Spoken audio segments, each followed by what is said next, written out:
Okay, good evening, everyone. Thanks for joining. We will get started. There's a small change from our side. Actually, Mr. Venkatesh could not join us due to last-minute changes and commitments. So we have taken over the session. Myself, Manoj Jain, founder director of Wipro, and Lakshmikant Gupta. We'll be leading the session on why controls fail, and it's a very important topic, and I'm sure you'll benefit from this. Just a couple of housekeeping items. This is a webinar-only style format, so if there's any issue you cannot hear or understand or see the screen, you can put a chat message that you're not able to hear the speaker. Otherwise, we'll take your questions mostly throughout this session. You can ping them and we'll take them towards the end. We plan to do this about 30-35 minutes of one-way discussion from our side, and then about 20-25 minutes of interactive sessions where you'll be posting the questions and we'll respond to that as a group of panel, the two of us on the call. So that's the overall format, and we'll definitely have Mr. Venkatesh again in the future, kind of repeat this session with a different perspective. So today we are essentially going to go through two sessions. So Lakshmikant will cover the importance of controls, why they fail, and I would be covering as Manoj, and I'll be covering the technical aspects of controls and how to design good controls. So I'll take this session over to Lakshmikant, who will walk you through the first 20-25 minutes about why controls fail and specific areas of businesses that need to address internal controls. So over to you, Lakshmikant. Please do share your screen, and once you get the confirmation, we can proceed. Yeah, thank you, Manoj. I'll just share the screen.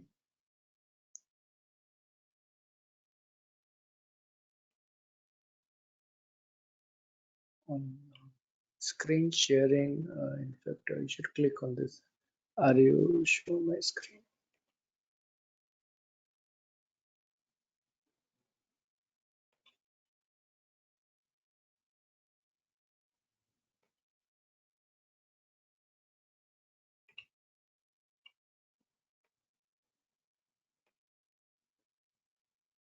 Are you able to see my screen? The screen, you can go in a slide share mode. Yeah.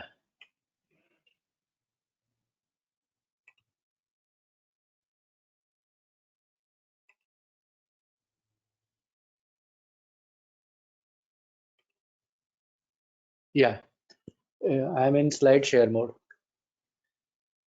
Okay, Yeah, so in fact, okay, so on this topic on why controls fail, in fact, just to start with, these are various services. Now, this is the first slide. One second. Yeah, here to start with, just would like to give an analogy from the angle of cricket. We all must have played cricket during our childhood, maybe starting with the compounds of our building where we stay. During childhood, when we were playing, we were just a few friends. There was no umpire. In fact, umpire was generally from a person from the batting team. Even though there was a clear conflict of interest, but we all were agreeing to the decisions of that umpire, even though that was from the one team. So this was because of the group was very small within the building. Even if there is a conflict, it's okay. It's not a big conflict. Over the time, the person grows, and there are Ranji Trophy inter-college competitions. One umpire is there, some outside independent umpire is there.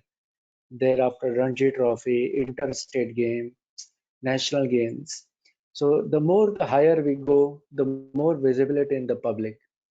Once we are more visible in the public, definitely there is always need to have a fair decision, fair judgment, independent judgment, and that's where uh, outside umpire is required. Umpire cannot be from one of the team.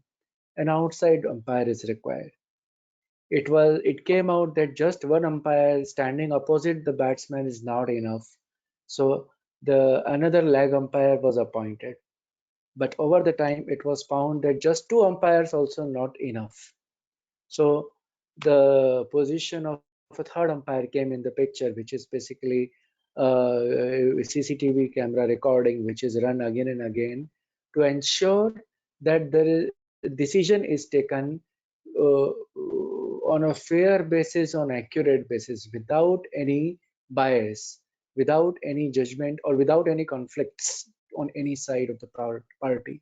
It's a completely independent. If I compare this positioning of umpire vis-a-vis positioning in the corporates, that's where in the corporates we see the importance of independence, importance of independent rating, independent review, independent monitoring. How independence comes? Definitely there are executive directors on the board. Independent directors are definitely the most important element of the whole corporate structure. We say independent directors are outside directors, but of course, they are supposed to be independent raters of the company, independent reviewers of the company, and should act for the benefit of the company. So that's where there's a lot of importance of independent agencies in the corporate, starting with the independent director, then internal auditor, compliance officer, risk management. These all are independent cells, not into the main line of business. And unless complete independence is granted to all these cells, somewhere some conflicts will remain, some rules, regulations may be bypassed, or exception approvals might be taken. So that's where is the key to have the best judgment. This is the picture of a New Zealand-England match, last final match of the last World Cup, where New Zealand lost because of the some rules which are supposed to be ridiculous and unfair rules. This unfair, quotation of unfair, that's what leads to unsatisfaction and may lead to further action, further lapses, or further bypassing the controls, bypassing the rules in the corporates. So that's how I could think that cricket is the best analogy to explain the corporate structure, independence in the corporate structure. We all talk about the regulators, why regulators are required. You can go through this small post, probably many of you must have received or on WhatsApp also. This man says that I did not see you, that's why I did not stop. This clearly shows that controls fail because there is no regulator. Is it so? Definitely a lot depend upon the mentality of the citizens, mentality of the person. So definitely, and other side, regulators have to be there to ensure uh, some carrot and stick scenario, carrot and stick structure. Take example of FMC, Forward Market Commission. It was a regulator, so-called regulator earlier for commodity exchanges. Unfortunately, as per the laws that time, just 7-8 years ago, 5 years ago, FMC did not have enough teeth to really regulate the commodity markets. Ultimately, what it led to? It led to collapse at the scam in National Spot Exchange. We all are aware that scam was of 5,600 crores of rupees. Hence, having a regulator, strength with the regulator, teeth with the regulator, that is a must for overall systemic corporate governance, systemic governance in the economy. To have the regulators, various laws are framed. This is just an example of anti-bribery laws. In every country has regulations, rules, regulations for anti-bribery, for data privacy, for compliances, for securities market. However, still there are flaws, still the controls fail. There are rules that okay, we should have seat belt. While driving the car, we should put the seat belt. Why do we put the seat belt? Whether to avoid the challan or whether to avoid the injury. This question itself answers a lot of reason, answers the reasons why controls fail. What else is required to avoid the injury? Whether seat belts are enough? Of course, airbags are required, but we should also comply with the rules regulations of the signal system, speed limits, limits of the lane cutting, no lane cutting, various other disciplines and rules while driving the car. Then only we can avoid injury. We can avoid accidents, incidents.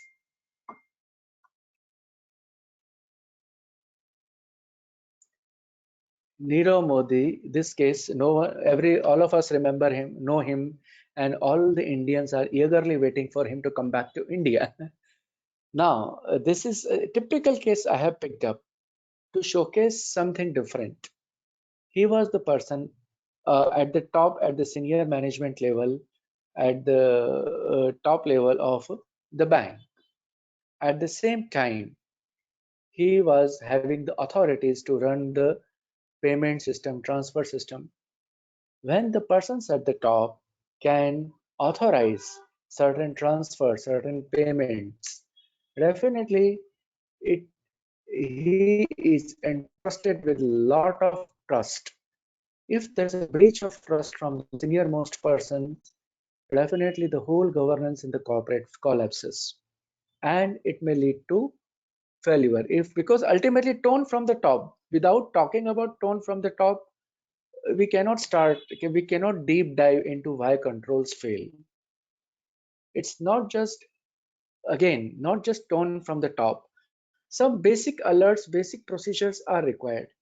Just for example, in the next picture, you can see employees sitting late without reason. There is nothing, office hours closes at 6 p.m., 7 p.m. An employee is sitting at 9 p.m., 10 p.m., or coming on Saturday, Sunday, a single or two employees coming. Why they are coming? They may be coming to explore loopholes in the system, to see, to do what we say, recce of the whole system, procedures, whether there are recording of the punching machine, recording of the biometric, whether security guys look at them, whether servers are on Saturday or up to the odd timings, plus what are the key functionable, whether second authorization is required, various other things. So, first of all, this is a big alert when a junior employee who is ideally not supposed to work after office hours because of his daily routine of work is like that. Still, he's sitting late. Still, he's coming on Sunday, coming on Saturday. This itself is one of the big alert. In Nirav Modi's case also, one junior fellow was punching the transfer on Swift system. Everybody was relying on Swift because because it was trustworthy, as some supervisor, some senior was supposed to authorize, but nobody expected that this will be authorized by Nirav Modi only, who was also sitting late with him. Why one junior and one senior fellow was sitting at that moment, the late night hours after the office hours, to transfer the funds definitely to the group companies of Nirav Modi? So all of these do not happen on a single day. There is always some recce going on, some reviews going on by earlier late sitting sessions. Another example, finding out the weak links. Basically, that is the one of the procedure in the whole process of the organization. As a auditor or risk manager or reviewer, we should try to find out the possibilities of flaws happening at certain steps. Very simple example I'll tell you. In one of the registrar and transfer agent's office, all the courier inwards comes for investors application for mutual fund. In the invert tray, from the invert tray, applications are taken to another floor for scanning purpose so that the applicant signature is scanned. Why scanning machine is on the another floor? I was involved as a reviewer over there. I reviewed the whole process. I found when the office boy moves to the next floor, there is no CCTV camera, nothing to monitor him. Any day, this fellow can turn off the application, envelope everything, and nothing remains. His signature doesn't remain. Check may be forged or it may be transferred to any other bank. So this is a clear case where during or while climbing up the steps, there is no control. There was a weak link over there. There was a weak link, and that's what we need to look at. Other areas, I will give you one more example. At one of the organization, like there was a guest house in the other city. So some employee over there went there for office work, used the guest house. He not only used the guest house, he misused the guest house and office car over there. He misused by just overutilizing it, calling his family to stay, driver and the chauffeur and the car was misused for personal purpose for 5-6 days continuously. It clearly shows the personality of that employee. Today he's misusing guest house and car. Tomorrow he will misuse the funds. So these are various alerts which all of us can view, all of us can see. It's not only the HR or risk manager or compliance officer can see, that employees colleagues can also see. And that's where the whole organization needs to be alert enough. May make a list of such possible alerts which may happen in this organization, your organization, or in competitor organization where it has already happened. You do a scenario analysis whether whatever happened in competitor organization, the same can happen with you. Nick Leeson case, I will not go into deep into the case, but I will just point the weak links. First weak link, you just read the underwritten words. The front office, back office were integrated under same boss, under same supervisor. This person traded in a trading account 88888 account, which is an error account actually. Position in this account continued to be there. People were aware, his colleagues were aware, but nobody noticed or nobody wanted to notice probably. Internal auditors issued alerts, but board of directors completely ignored those alerts. These all are the flaws because of which controls may fail, and in this case it really failed. It was just waiting for an earthquake to happen in Japan, which led Nikkei to fall by 25% and bearings collapsed. Another reasons why organizations fail is the greed. Greed comes from the outside scenario. In USA, it's the United States of America, where the interest rates fell from 1979 till now and still continuing to fall. Interest rates were 11-12% in 1979-80. Today we know the levels below 1%. Falling interest rate, less regulated financial markets definitely lead to the greed. Greed lead to the leveraging, and leveraging lead to the over trading, over positioning, and a small loss will write off the net worth. That's what happened with Lehman. Subprime crisis also lead to the Lehman crisis ultimately. So Lehman crisis did not happen just in 2008. The roots are somewhere earlier in 2003-4 with the property bubble crisis. The roots of property bubble crisis was again somewhere before that, 10 years before that, when everybody was noticing that interest rates are falling. Roots of all of these, whatever happened in 20-30 years, were in one single word: greed. Greed leads to over leveraging, and that's where controls may fail. These over leveragings, it either bypass the limits or it leads to exception approval of limits. Exception approval of limits is as good as bypassing the limits, and controls fails, limits fail. And fraud is another entity, another animal where definitely it is an intentional animal where there's a game of win lose. I want to win against loss of that person, against loss of that corporate. It has a big element of conflict of interest. Like greed is the mother of all leverage related frauds, leverage related collapses. The same way fraud is the outcome of conflict of interest, and again definitely outcome of the greed as well. Conflict of interest starts with a Gifts is a very small piece, small scenario where we can say it's a what we say small, very small random sample through which ultimately it leads to fraud, because gifts may lead to conflict of interest or may be the outcome of conflict of interest. This ultimately may lead to bribery and corruption and may lead to different types of frauds. Hence, an organization definitely needs to have a appropriate and robust gift policy. IPL season is going on this time. Of course, IPL is not in India, but if IPLs are in India, very good corporates, ethical corporates where controls are very high, compliance is very aggressive, definitely they come up with such type of awareness mailer. It's not for the employees themselves, the mailers go to dealers and vendors also, that if there is excessive corporate gifting which may influence the decision of other person or decision of employee, definitely such gift should be rejected or should not be accepted. Within, as far as gift is concerned, I have seen in a Indian subsidiary of a multinational company, they just follow the rules of multinational blindly. In the multinational holding company, it says token gift up to $500 is fine. They just copy paste $500 as it is.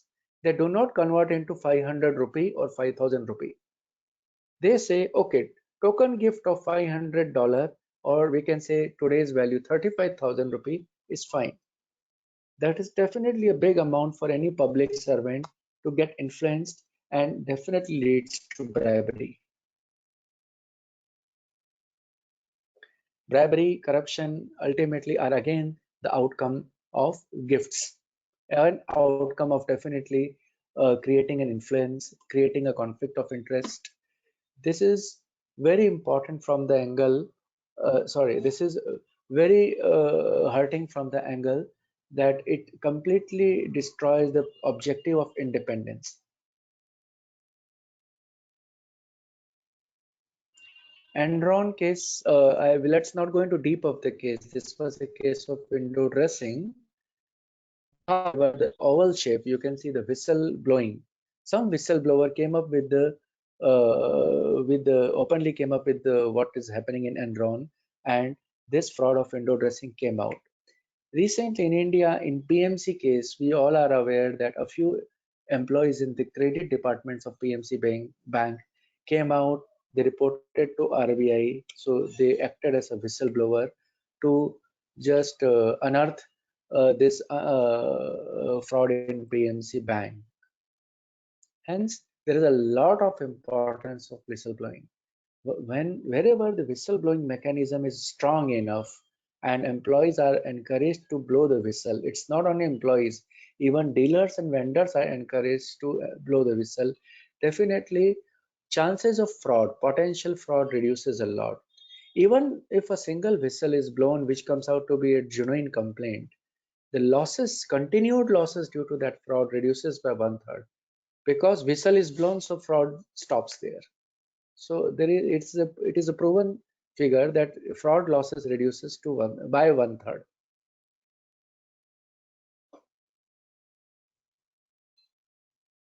Recent black swan event, COVID-19 situation also opened the doors of failure of controls. All of you must have attended various webinars where we all come up with the first issue on cyber. So I will not talk much about cyber because it is known fact that cyber threats increased, cyber frauds increased. But other things, if we say, because of the COVID-like situation, stress scenarios corporates are facing, business targets are very important, survivals are very important for corporates. So corporate top management also bypass the rules regulation laid down in the internal policy. They issue official emails or they provide exception approvals. These ultimately lead to the lower controls and may lead to the potential frauds. Take simple example, insider trading. Now, while working from home, there is no voice recording. Everybody is on mobile. An employee, a treasury employee, may disclose unpublished price sensitive information to his family members because he's 24 hours with family, may disclose to neighbors, may disclose to relatives, and friends. So definitely it opens a lot of potential for fraud. I am myself is a member of Investor Grievance Redressal Panel at MCX, where nowadays a lot of complaints are coming where, as a proof of the complaint resolution, there is no voice recording. So I had to somehow work out on some other evidences to resolve the complaint. But the thing is that because there is no voice recording while working from home, definitely complaint resolutions are also not possible.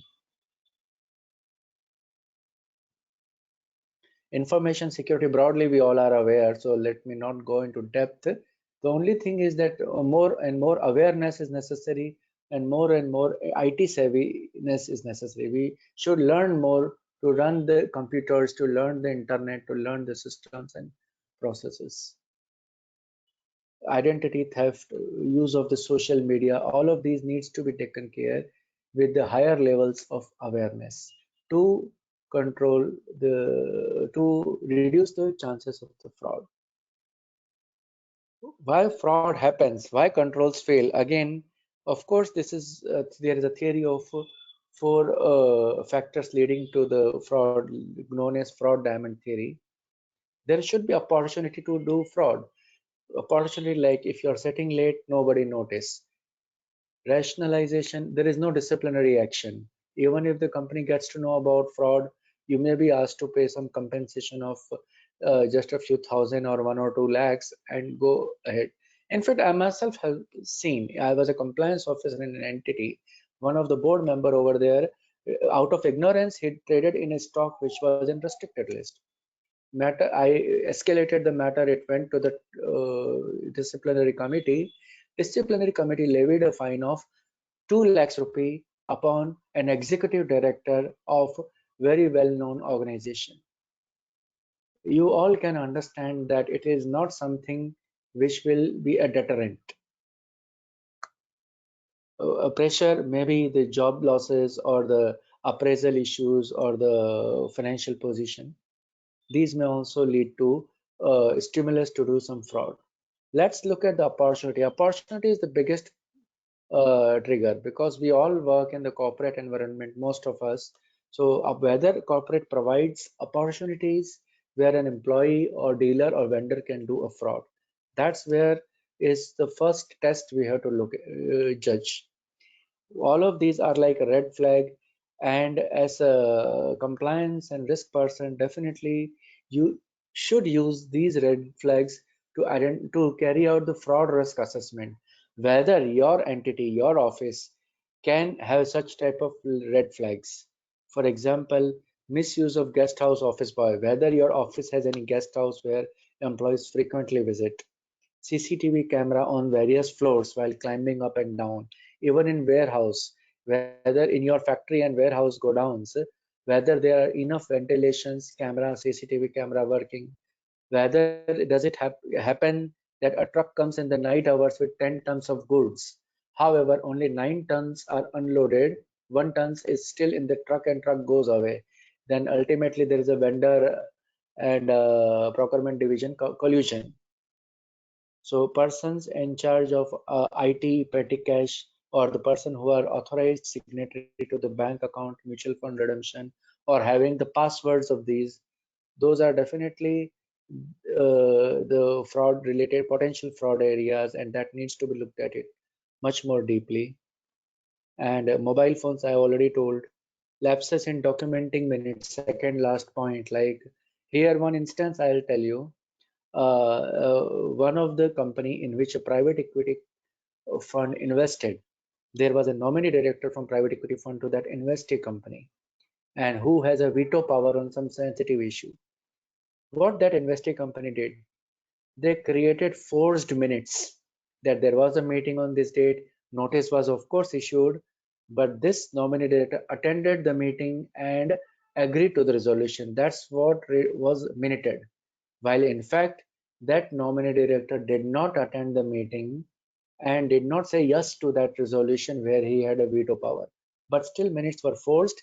Chairman of that company signed and verified this. So that's way lapses can happen. So as a bank or private equity fund, you should take care of the governance levels of the investee companies or the borrowing companies. And definitely internal control, checker, maker, all of these factors are always there to create opportunities. So in fact, I'll just ask my colleague Manoj to take it forward and to just add up his points, whatever he has to say. Thanks, Lakshmikant. So, yeah, I'll go through a couple of slides from my side and try to bring a perspective to internal controls as well. So just give me a minute. Let me pull up my presentation.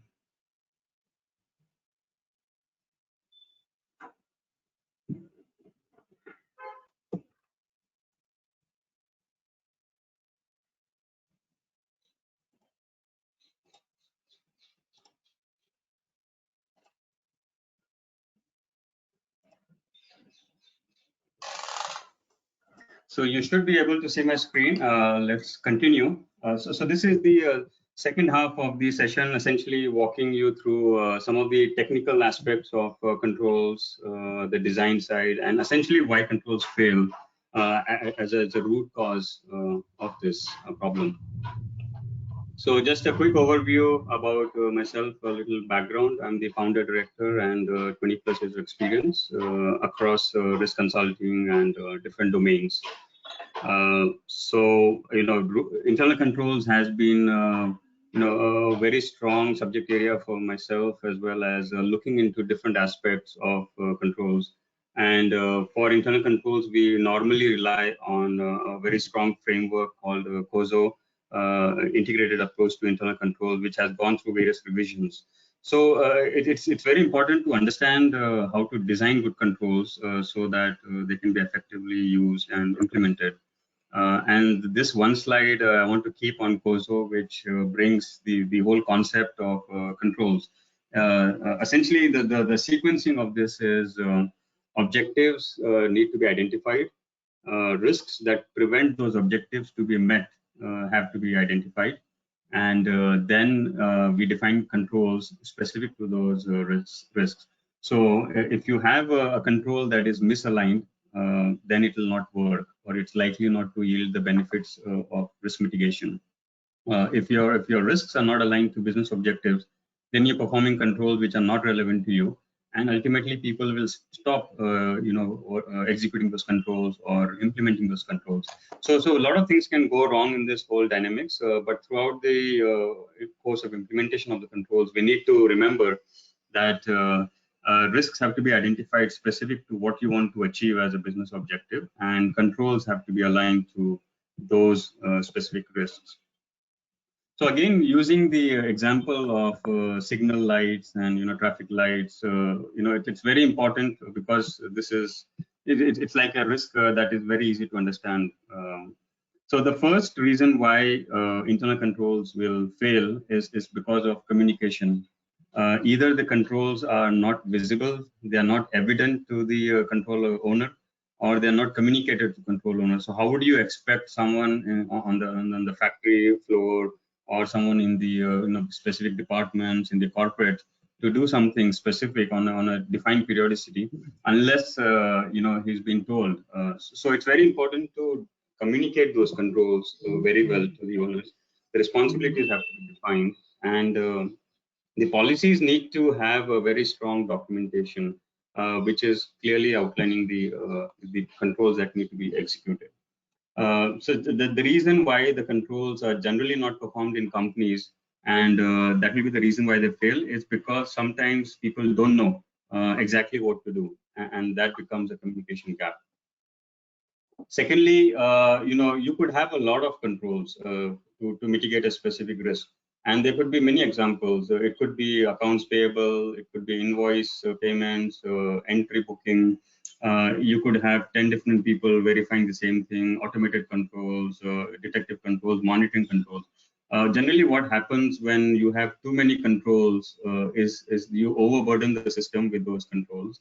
There is a wrong sense of feeling that things are going well because somebody else is also checking it. So what happens is typically if there are 5 people mitigating the same risk, someone will assume that someone else is doing it. And because, we just have to do it, document it, approve it, sign it, we will end up signing something that is not really correct. Because, you assume that many people are verifying the control. Second thing is, with too many controls, sometimes you may focus on non-key controls. You can take any example, like for example, I have on the right-hand side, on the left-hand side, people are verifying boarding pass multiple times before boarding, so once at the gate, and then as soon as you cross the aero bridge again, there'll be a verification. Now, technically, there cannot be a difference between the two, because once you enter one side and then you exit from the other, it's very rare that someone will come in between. So we're not saying the control is not good, or it should not be designed. What we are saying is that the person on the other side of the aero bridge, the person closer to the aircraft, is likely not to execute the control in a very, very diligent manner, because of the fact that he again believes too many controls and I'm not likely to get any difference. So these are the reasons why control also fail in companies, is because people think that a key control, if it executes, a non-key control is not relevant. So we have two choices: either we exit from the non-key control, we take it out, or we enforce strict penalties on the non-key control and say, well, this is a compensating control and we want you to be here. Please execute it, otherwise your accountability is at stake. So this is another reason why a lot of controls will fail. And we're generally talking whether it's a process control, entity control, or a compliance control, like Lakshmikant mentioned about anti-bribery, corruption, gift, compliances. They're all falling part of same risk objective control sequencing that we have. And of course, if the controls are designed but not working, then they will fail. So this is an example. The control is designed, the lights are not working so well, it's not going to happen. It's not going to save accidents. Some of the examples we can see on the screen are monitoring of biometric access reviews or biometric access logs. So a large company might design a very good control that, we will verify the names of people on the biometric log to see how many people entered, who entered, do we have unauthorized entries. But no one actually looks at those logs for 1 or 2 years or 3 years, at one stretch. So what is the point of having something that doesn't execute? Another control could be like application logs, system logs, reviewing those. A reason or a fallout could be that they're very large. There's large amount of data, lots of MB of data. Now, in this case, again, it's an important control. It doesn't execute. Thirdly, another example which is common to us, and we see it regularly happening, is typically, if someone has a boarding pass from the kiosk, anyone can actually print it and then go in and impersonate. So the control is that we verify the KYC or the identification documents of the passenger to determine that it's the same person traveling. But many a times we see that those people are too stressed out and too burdened that they really miss out on checking these. So this is another example of operating effectiveness. The intent of the control is good, the design is good, but the controls don't execute. So these are the reasons why control fails. And we can take any example in the corporate world, they would have the same logic. Either it's too heavy to execute, it's too burdensome, someone else is doing it, if my control is actually very weak, or I don't have the time, I cannot look at all these things, or it's too frequent, I can't do this every day, I'll do it every 1 week and all. So there are many reasons, but every single reason is a disaster or a recipe for failure. And that means that controls will not execute. Now, looking at a different perspective, and on my next slide, I have some 3-4 points about control design. So let's look at this example. This is a control objective that you want to achieve is physical access is secured by a security guard. So we have seen this, we have security guards at the offices, at the residential apartments, and the physical access is secured. There's a security guard there. Now, what if you put this young kid on the security gate? So is the control objective going to be achieved? So the person above is appointed as a security guard to ensure unauthorized visitors don't access. Will the control fail? So obviously it will fail because this person is not powerful enough, strong enough to prevent some aggressive person from getting into the office premises, into the residence. So this control fails because of an element or an attribute of the control, which is called, and I'll just put it on the screen, it's called expertise. So the person does not have the expertise, or is not the competent person, or is not an appropriate person to execute the control. Everything else was good. Your control objective was okay. You want to screen people, that's a good control. Everything was generally okay, but the expertise element was missing. That means the person that you put on the job was not the right person for that control. So similarly, we have these four different attributes or ingredients, you can say. Is the frequency, is the expertise, is the correct information, and proper alignment to objectives. We have experienced that generally the first two, you can say, frequency and expertise, are the major reasons why control fails. uh, Either the frequency is too high or very low. If the frequency is very low, there will be undetected instances. If the frequency is very high, they will be overburdened, and people will actually start not executing those controls, or will actually stop complying with them.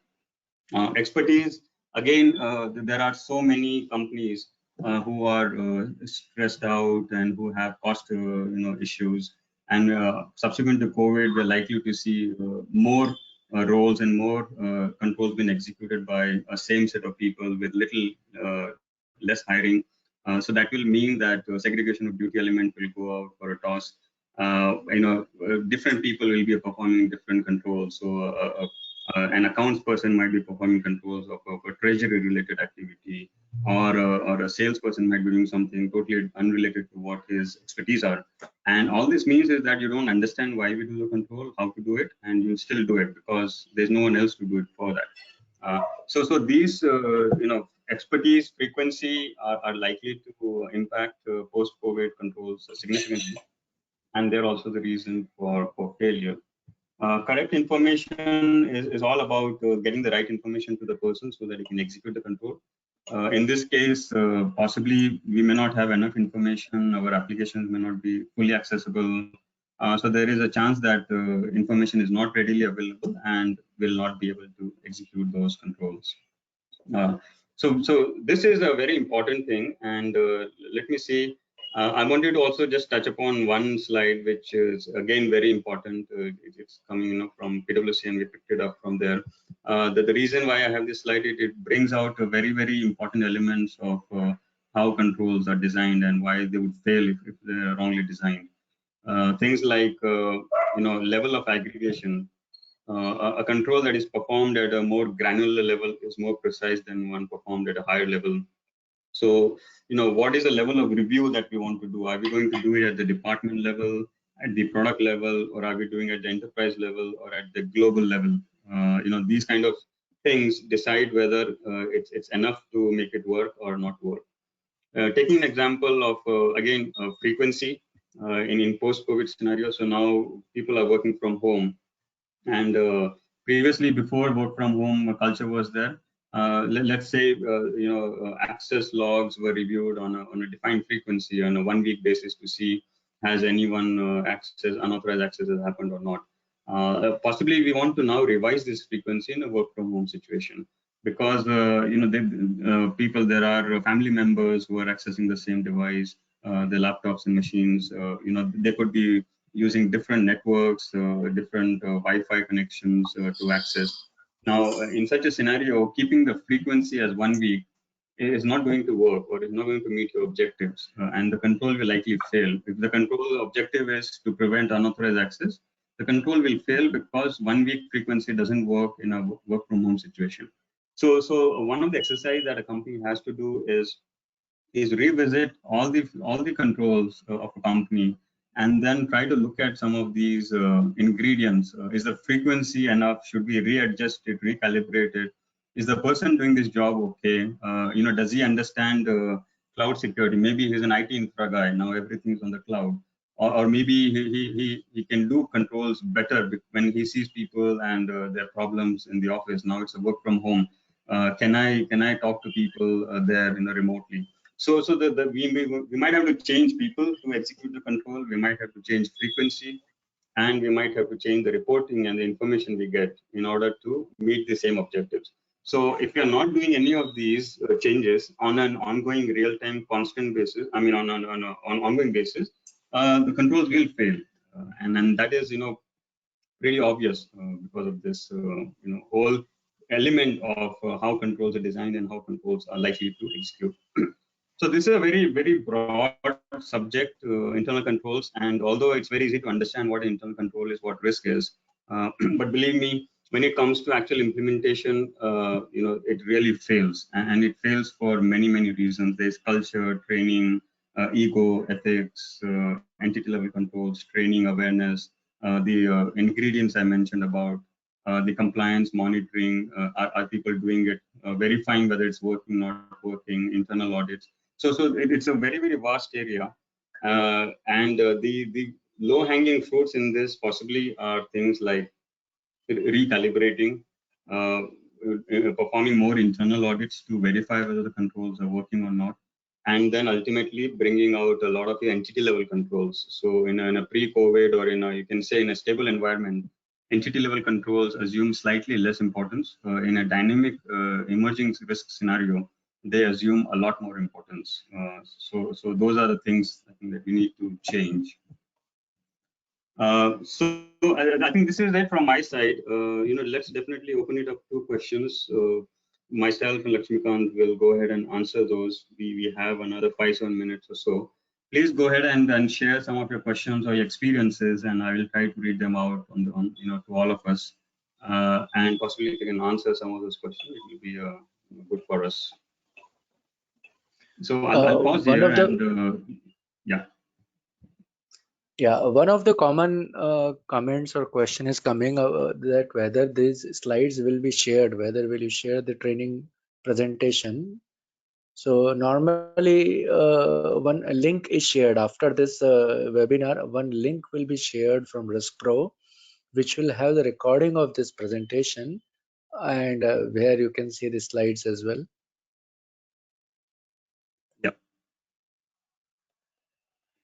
There is one question is on fraud diamond theory, that what is the fourth component in the fraud diamond theory.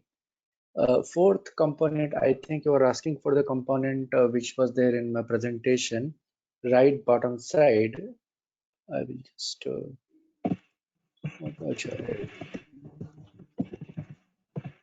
that is the capability. One second, let me just come to that.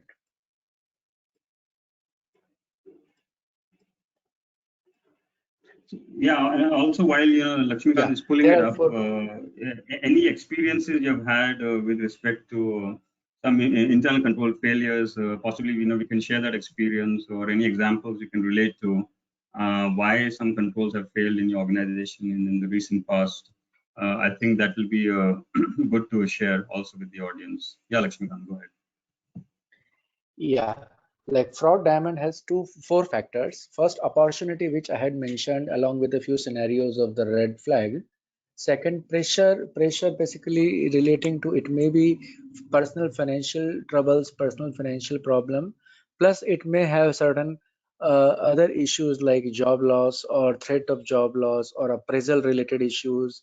The employee may have grudges with the co-workers or grudges with the employer. Third is a rationalization or no deterrence. Here there are two parts we can say. One part is where the business targets are so high that the person may go into, let's say, mis-selling. In the last month of the year, the sales guys may sell to get the sales return in the next month. Second aspect is that okay, there is no disciplinary action, there is no deterrence, no penalties. Fourth factor, as was asked, was capability. Whether the fraudster has a capability to turn the opportunity in reality. Basically, his own inner strength. to really take benefit of the opportunities. So it's inner, what we say, willingness and capability. That's what it's defined over here. So there is, of course, it's much more personal whether employee is strong enough to take benefit of that opportunity, let whatever happen thereafter, or employee is really worried about his name, fame, and of course loss of job. So it's more of a personal strength level, personal issue about the strength.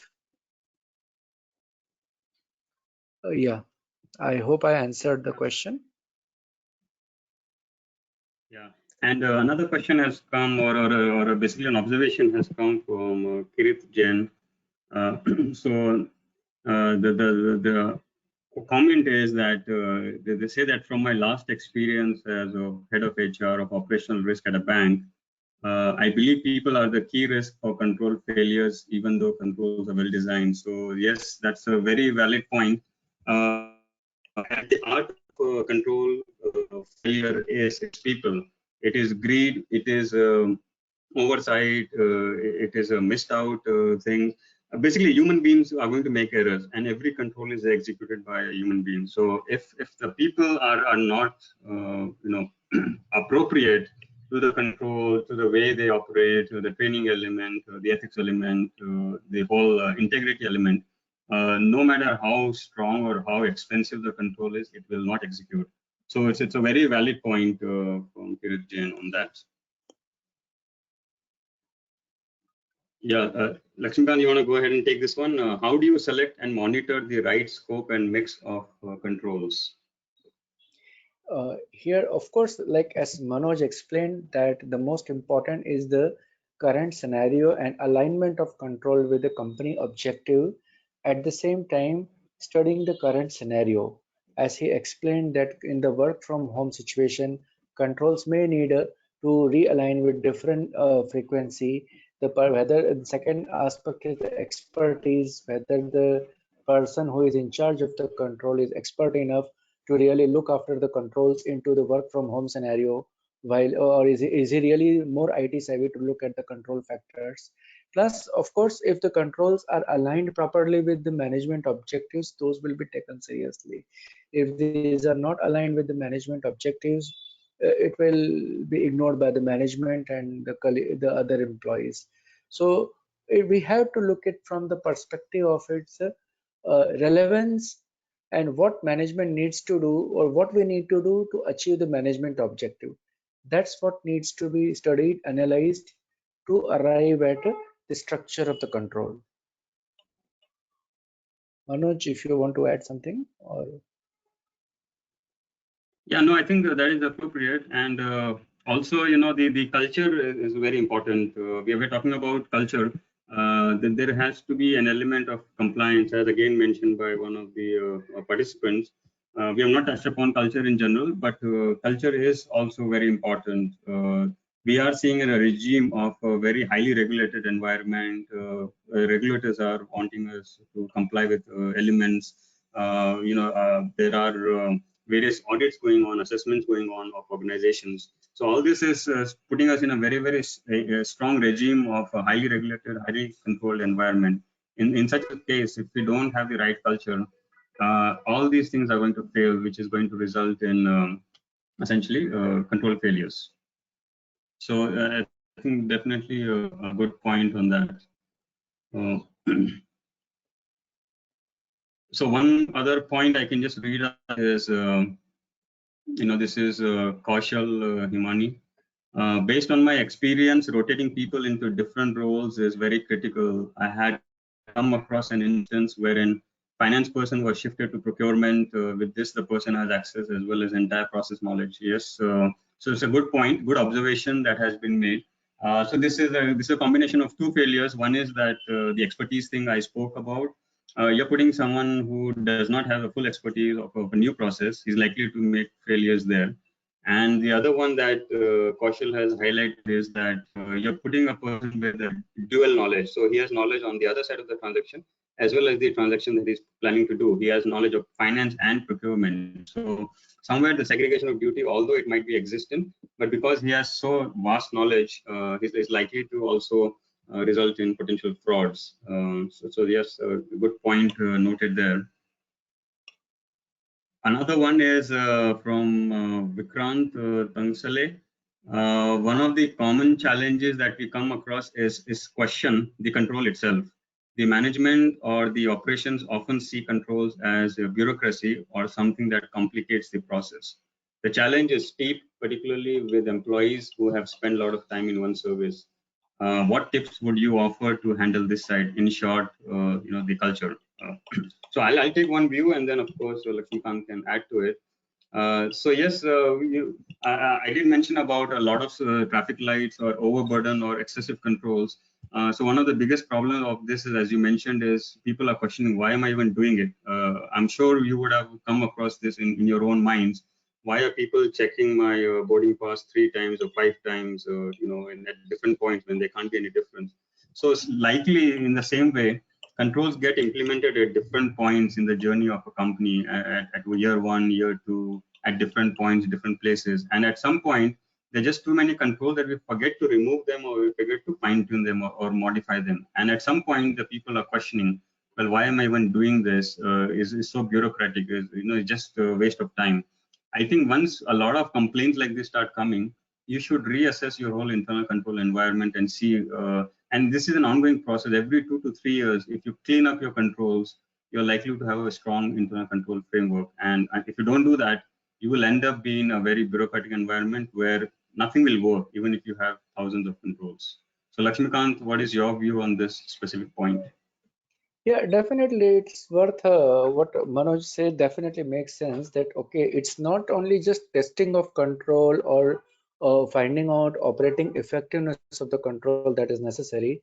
It should be reviewed also. Maybe every year there may be some cleanup procedure when the organizations definitely for cost cutting they look at the appraisals and the failures in appraisals are asked to leave to change the person. Definitely the same way controls also they should review and only relevant controls they should keep in the system.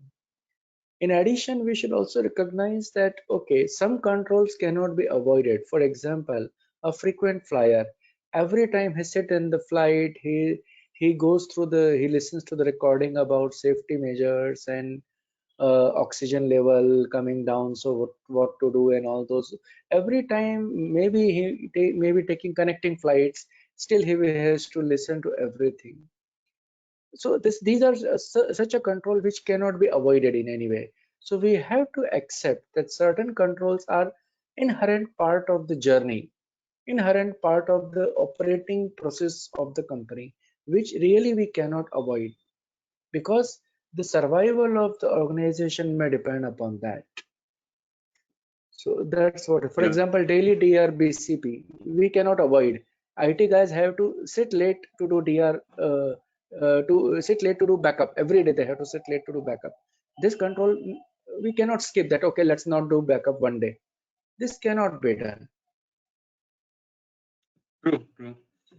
So I think we generally time up with respect to what we have to discuss. We can leave with one or two concluding points. One point from my side and one point from Lakshmikant.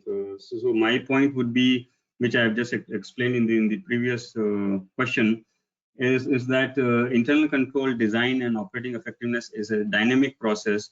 And unless we review this on a regular basis, specifically post-COVID, I don't see a lot of companies doing any review. They're trying to introduce more controls around preventing frauds, preventing cybersecurity, data protection, data leakage, and all. But they don't go back and see whether your previous controls are even worthy of being there, fine-tuning them. So my recommendation would be that if the environment changes drastically, you better look at every single control and come up with a new inventory of controls and possibly modify a process, even if it is temporarily. And don't try to use the old ones because they will not work. So that's my one point as a takeaway. From my side, like I can simply say that keep doing the fraud risk assessment, keep doing the control effectiveness test, review of the control and fraud risk as I gave the list of the alerts and gave the various examples how the frauds can happen. Identify the areas of the weak links, keep identifying the areas of weak link and trying to plug those weak links. That's very, very important. And it's a continuous journey on a regular basis. That's all. Thank you very much for joining. Thanks, Lakshmikant, for your insights.